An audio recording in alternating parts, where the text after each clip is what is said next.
It seems that some of the recent videos have taken an uptick in viewership, which naturally leads to more comments. And these comments are in response to the video about why do some people seem to have it all when you struggle, right? And there were some comments that I wanted to pay particular attention to and leave a bit of a commentary for myself, because with text it has the potential to sound a little bit more combative than I intend to. So that's why I'm making this video to let you know I'm not trying to pick a fight with you. Just want to share my opinion with you. Okay, so um, one thing, the poster is missing out on a lot of factors. So, for context, the original video is about feeling like really like you're losing out in comparison to another person who seems like they have it all, right? They have the money, they have the looks, they have like the social charisma, while the original poster doesn't really have any of those traits. So, it was kind of like comparing yourself to other people kind of a thing. So, that's the grander context. And but the poster is missing out on a lot of factors that happened either by chance or many years ago, such as how rich and supportive their parents were, the amount of friends they had, and how they were treated by others, personality traits like extroversion and etc. Also, a lot of people make themselves look their life is more difficult to achieve and yet more glamorous at the same time than it actually is. So I 100% agree. Um, but one minor thing that I want to kind of point out, in addition to what Blocks117 said, is we think that having rich and supportive parents are like really good, and basically we think that there are no downsides to having these things, right? And we think extroversion is basically like all good. We think if we didn't have negative experiences, our life would be like unilaterally good without a sliver of doubt, right? But this is the part that's so hard to understand when you're consumed in the idea of you lost out on life because of factors that you cannot control. The thing is, you can have rich and supportive parents and still have a miserable life. Some specific examples of this is because they have rich and supportive parents. When they look at people who are self-made, they know that that's a feeling that they can never have, because they're always tethered and bound to the money and the support from their parents. So, is it nice when you get all the money you want for your sports? Is it nice to have really got nice connections to like coaches and everything?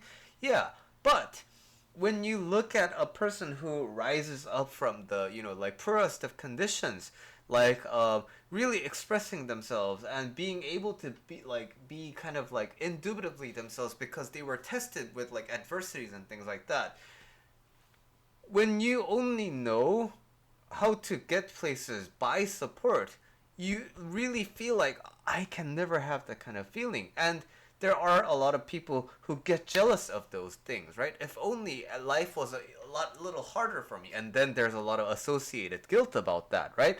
About, man, I have all these things, and then I should be grateful to my parents with for all the opportunities and resources, but I never feel like my own person. This is something that happens. So, but again, when you're consumed in the mind space of everything I was subject to is horrible and other people have it bad, this is so hard for you to consider, because um, that mental space that you're in, it warps all the information comes into you, right?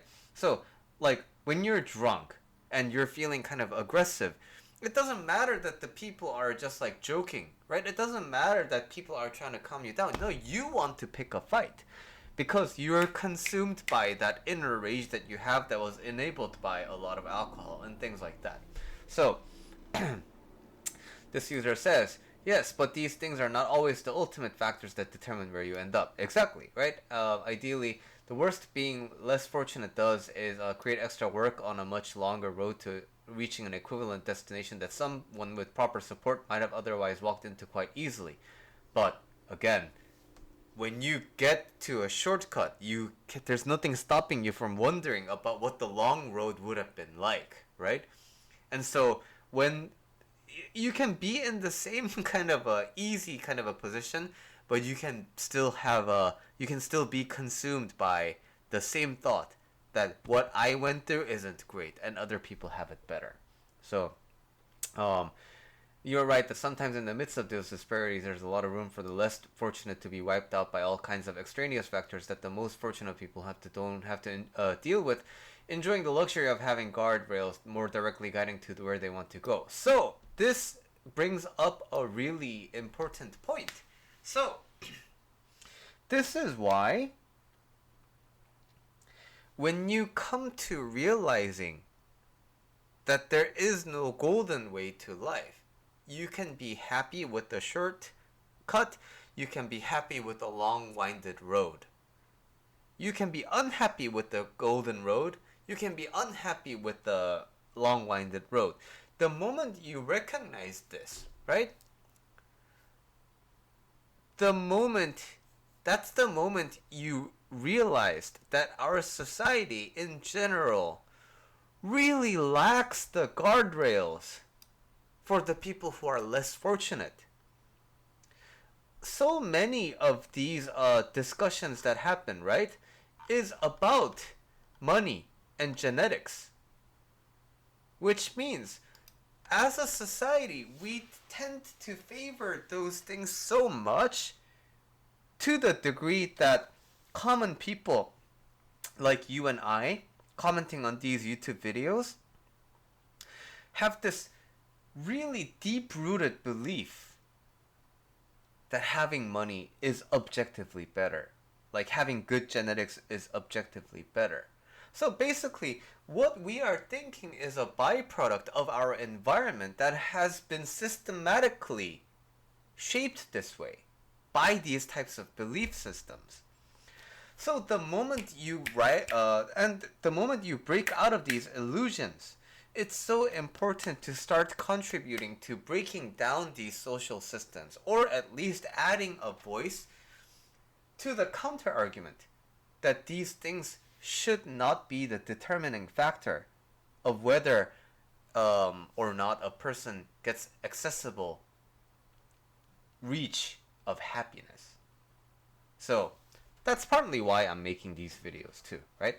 People born in squalor can stay in squalor or struggle their way out of it, even though it's far less likely to happen, and people born in excess can maintain their excess or fall from grace.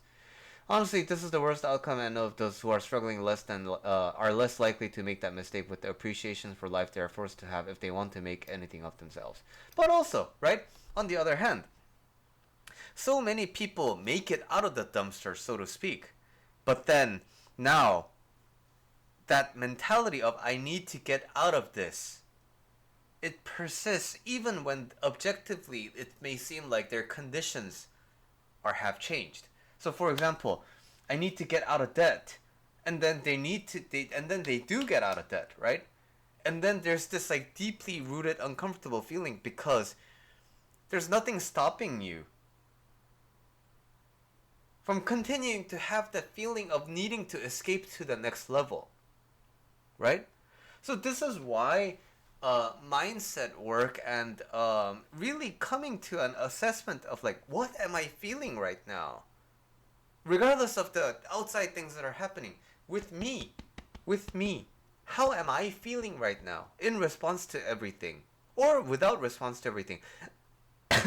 In general, how do I feel about my life? Constantly having that assessment and being aware that, oh, wait, I'm consumed by this feeling right now. Having that awareness will really get you out of a lot of potential spirals that are bound to happen. And again, similar line of thought, genetics and parents, that's it, folks. Don't beat yourself up. Their life is objectively better, and it's not because of your inadequacy. Also, if you live in an area with wealthy people and you're not wealthy, you will feel like crap. So these are generalizations, right? But again, there's nothing objectively better because there is no objective good and bad. But the argument here is, another person says, This conclusion still leaves people feeling hopeless and spiteful, but then is the original writer says, Flan's shirt says, this is how it's always been, and where things like mindfulness and spirituality come into play. While I said better, namely financial security, I did not say happier. What it should encourage is people being realistic about their opportunities and accept it.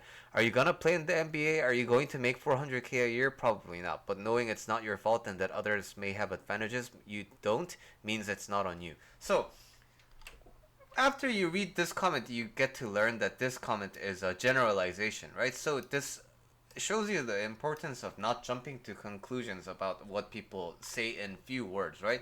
But something I want to say about this part, right?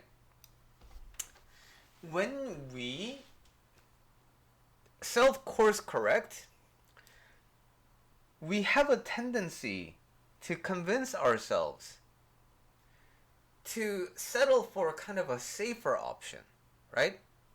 So I'm not gonna play in the NBA like this person says, right?